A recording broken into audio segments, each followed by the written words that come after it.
Bonjour, aujourd'hui je voulais parler de la violence des mineurs dans le harcèlement, plus particulièrement dans le harcèlement électromagnétique.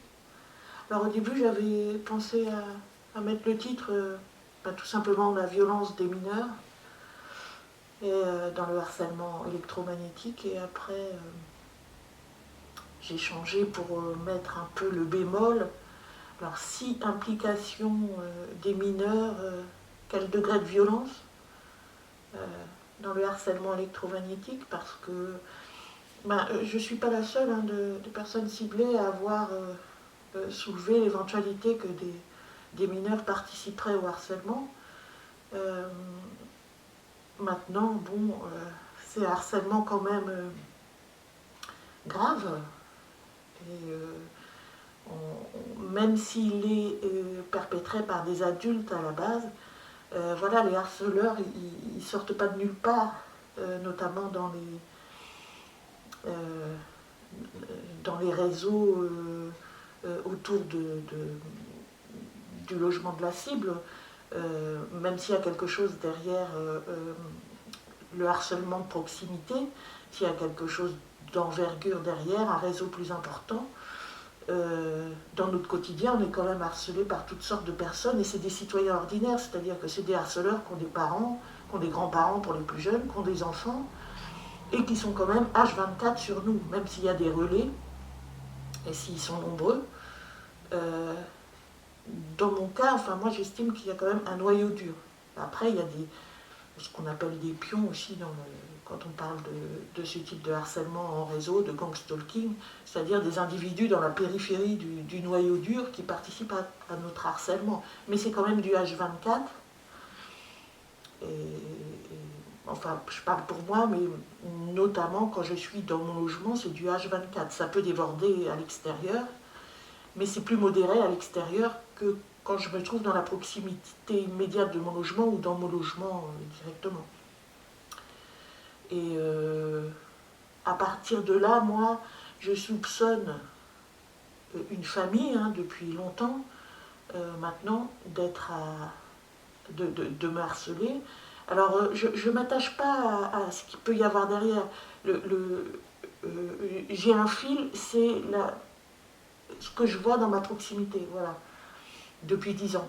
Et, et, et les personnes susceptibles de me harceler, parce que je mets les guillemets encore une fois, mais en 10 ans, j'ai quand même eu le temps d'observer pas mal les alentours de mon logement, et ce qui, pour moi, j'estime être des personnes qui participent de manière immédiate, on va dire.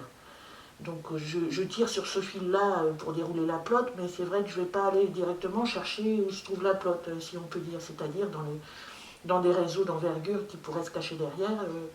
Je m'attache au côté face, pas forcément au côté pile, on va dire.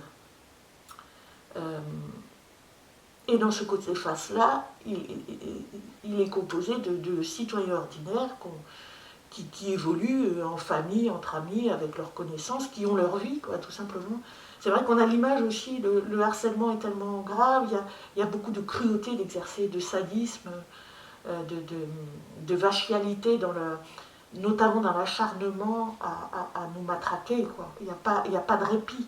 Donc on imagine tout de suite quelque chose derrière alors je dirais pas de diabolique, parce que ça risque d'être pris au premier degré, mais on imagine un peu une image, dans l'imaginaire collectif, tout ce qui relève un peu du sadisme, de la cruauté, de l'acharnement dans la violence. On, on y met une image monstrueuse, en fait. Voilà, alors que ce ne sont que des êtres humains, ordinaires, même si on les traite de nazis aussi souvent, parce qu'on établit une analogie directe avec le nazisme. Le nazisme, c'est, même si dans, dans l'histoire, le nazisme, il s'applique à un contexte bien précis, à une période bien précise et à des individus bien précis, puisqu'il s'agissait essentiellement d'éliminer les juifs pour Hitler. Et voilà, le nazisme, il découle essentiellement de ça. Maintenant, moi c'est vrai que je le conjugue, le nazisme, parce que pour pouvoir l'utiliser dans le langage commun, je peux dire par exemple que les personnes qui me harcèlent sont nazifiées, dans le sens où j'établis non pas une comparaison entre ce que les nazis ont pu faire pendant la guerre, mais plutôt une analogie avec le comportement d'un nazi.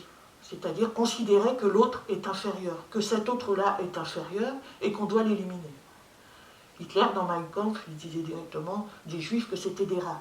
Et c'était plus facile, une fois avoir fait quelque part dans l'esprit, avoir amené dans l'esprit du plus grand nombre, hein, parce qu'il y avait quand même beaucoup de personnes qui l'ont suivi, malheureusement, cet effet de masse là a été suivi, de considérer le juif comme un rat, c'était beaucoup plus facile ensuite de l'éliminer que de continuer de le considérer comme un être humain à part entière. Voilà. D'où ce qui s'est suivi par la suite, c'est-à-dire leur mettre des numéros sur les bras, raser la tête pour chosifier encore plus l'individu et pouvoir plus facilement l'éliminer, en lui retirant la qualité d'être humain. Donc, quand je dis moi que les harceleurs sont nazifiés, c'est dans ce sens-là, dans l'attitude. C'est pas en faisant une comparaison avec le nazisme en tant que tel et tout le contexte qui va avec. Parce qu'ils m'ont chosifié, ils m'interdisent, les personnes qui me harcèlent m'interdisent de vivre les mêmes choses qu'elles. Hein, elles m'interdisent ce qu'elles s'autorisent. Voilà. Et ces personnes-là, c'est des citoyens ordinaires qui ont des parents, des grands-parents, des enfants. Et je ne vois pas pourquoi ces personnes-là, il n'y aurait pas leur entourage qui participerait. À partir du moment où ça dure depuis des années, il y a forcément dans leur famille des personnes qui sont au courant et qui participent aussi, y compris les enfants. Ça fait partie des possibilités, même si je mets les guillemets. Ce qui se passe aussi, c'est que ça fait bientôt 10 ans que je suis ici et que je suis harcelée, pour moi, voilà, toujours pareil, par les mêmes individus qui sont dans mon voisinage immédiat. Et j'avais écrit dans mon blog, à un moment donné, il y a des années de ça, que si ça se trouve, le matériel qui sert à me torturer se trouve entre le doudou puis le lit à barreaux pour enfants. Quoi. Voilà. Alors c'était une image, mais j'étais peut-être pas si loin que ça de la réalité. Alors si un enfant en bas âge, il est chez ses parents, il évolue dans un univers familier où voilà, il rentre dans le salon, il y a la télé, qui marche, il y a ses parents qui sont sur leur portable, sur internet, et puis éventuellement ses parents vont aussi avoir un petit boîtier ou je ne sais quoi, un petit kit qui va matraquer la voisine. En quoi l'enfant, en bas âge, il est capable de se dire à ce moment-là que dans tout cet univers-là, il y a un matériel qui est illégal et qui n'est pas normal. Ça va intégrer pour lui l'univers familier, le matériel qui sert à torturer à distance va intégrer pour lui l'univers familier du logement avec la télé, aussi bien que la télé, le jeu vidéo, les téléphones portables. Et il va grandir dans cet univers-là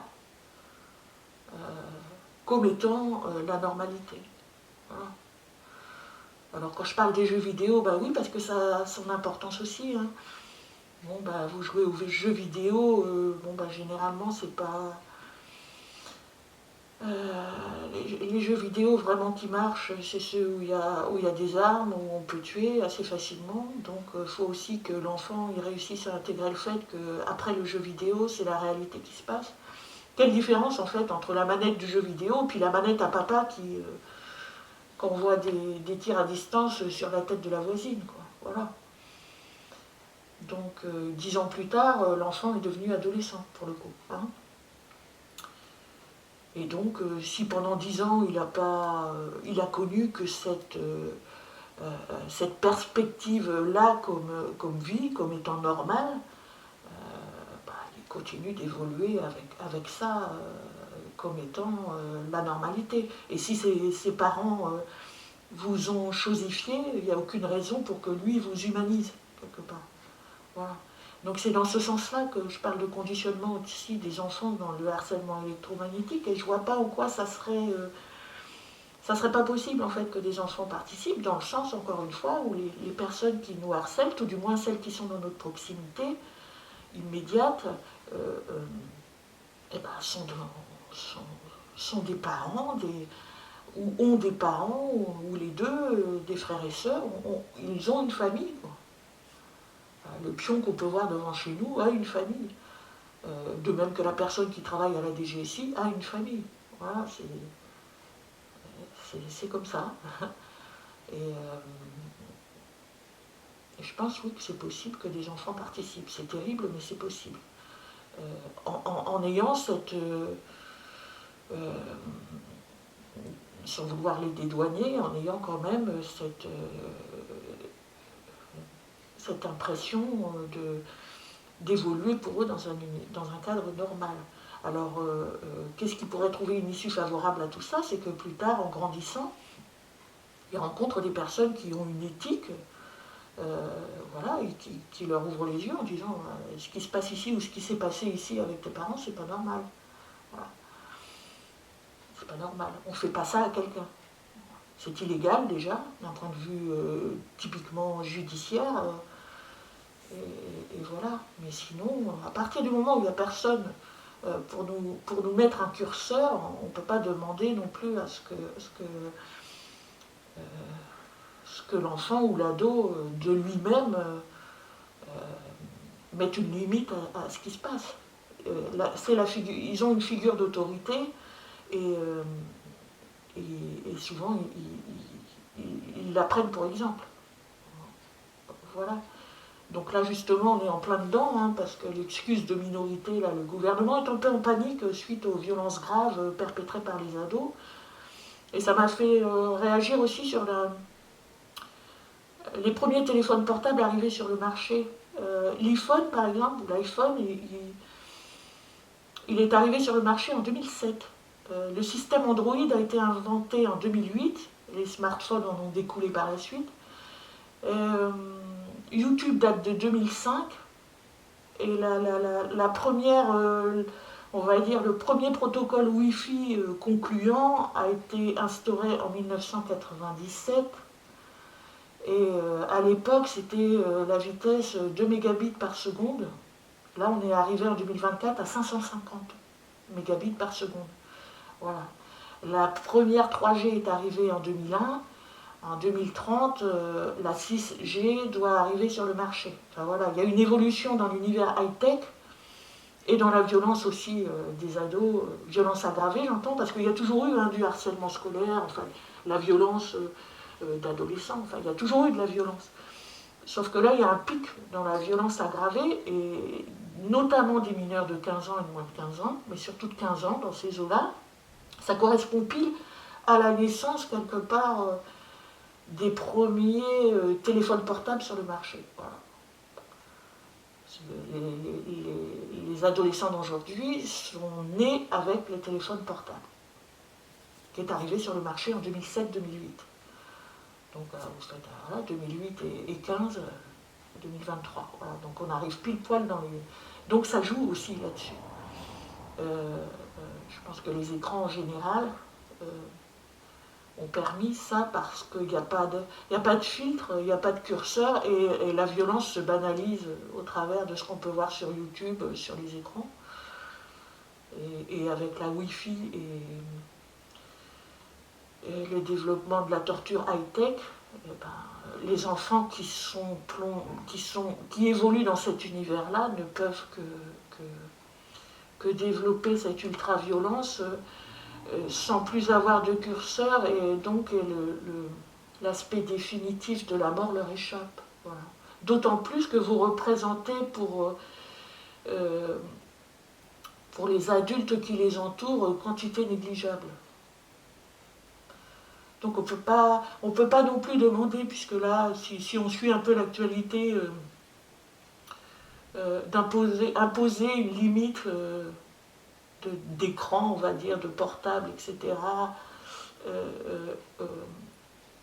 aux mineurs, alors que l'exemple qu'ils ont tous les jours sous les yeux, c'est des adultes rivés sur leurs écrans. Voilà.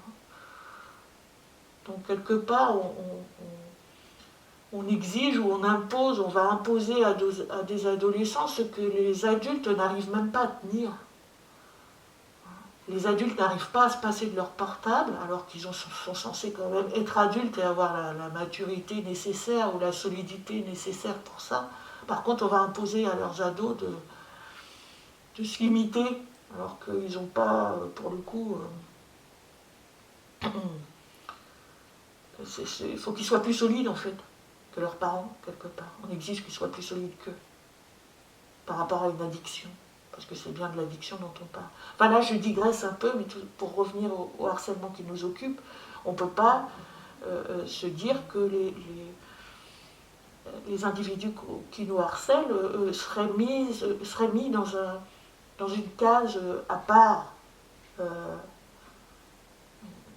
comme s'ils étaient extraordinaires. Ils appartiennent au monde ordinaire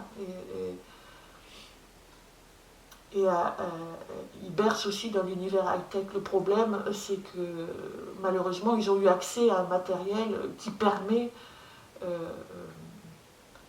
d'avoir un pouvoir sur quelqu'un d'autre et de bousiller sa santé à distance, quoi. Et leur entourage est directement concerné par ça. Donc, ce qui me fait penser qu'il n'y a aucune raison pour que les mineurs ne participent pas quelque part de manière passive ou active au harcèlement. À partir du moment où l'adulte non seulement ils ont l'assentiment de l'adulte, mais c'est considéré comme normal et non pas comme un mal. C'est considéré comme légitime. Ce qui est complètement aberrant en soi. Et voilà, c'est comme ça. Donc, je voulais quand même parler de ça parce que ça me semble important et parce qu'on est dans une période où ça va être de pire en pire. Là, on rentre aussi dans l'intelligence artificielle, ce qui va complètement nous échapper. Et on est dans cette période charnière où on n'a pas de recul par rapport à justement aux enfants, aux ados qui sont nés avec le portable. Voilà. On n'a pas de recul par rapport à ça, c'est assez récent. On a l'impression que le portable il a 100 ans, mais non, comme je disais tout à l'heure, le premier iPhone a été mis sur le marché en 2007, quoi. C'est pas il y a 100 ans, quoi. Même si nous-mêmes, étant adultes, on a l'impression que ça fait qu'on a grandi avec ça. Alors que c'est pas vrai, on a eu avant, on a connu une vie sans portable, et pourtant on aurait bien du mal maintenant à se dire qu'on pourrait s'en passer. Donc les enfants qui sont nés avec ça, ça permet un peu, avec les hautes technologies, tout le développement d'une violence derrière. Voilà. Alors ça n'a pas que du mal, mais s'il n'y a pas des adultes pour leur mettre des limites, on va droit dans le mur. Voilà. Donc, de mon côté, je mets toujours les guillemets, je continue toujours à observer autour de moi. Il y a eu des bouleversements chez les personnes que je soupçonne de me harceler, il y a eu quelques changements. Donc, voilà, je continue de chercher. Voilà. Toujours en essayant de me dire qu'à un moment donné, peut-être la justice se fera. En tout cas, je pense qu'il faut continuer de témoigner parce que si les mineurs sont peut-être conditionnés, sans doute même, les adultes en tout cas sont pleinement responsables et coupables de ce qu'ils nous font. Et j'espère que... parce que des fois, il faut être solide mentalement. Vous avez vraiment envie d'aller directement... Enfin, s'il n'y avait pas cette petite part, moi, qui me faisait douter, parce qu'encore une fois, ceux que je soupçonne, je ne les ai pas vus, le matériel en main, j'aurais bien du mal à me contenir de me faire justice moi-même directement, quoi. On n'en parle plus. Je ne sais pas, j'y arriverai peut-être pas, mais c'est vrai que c'est tentant, parce que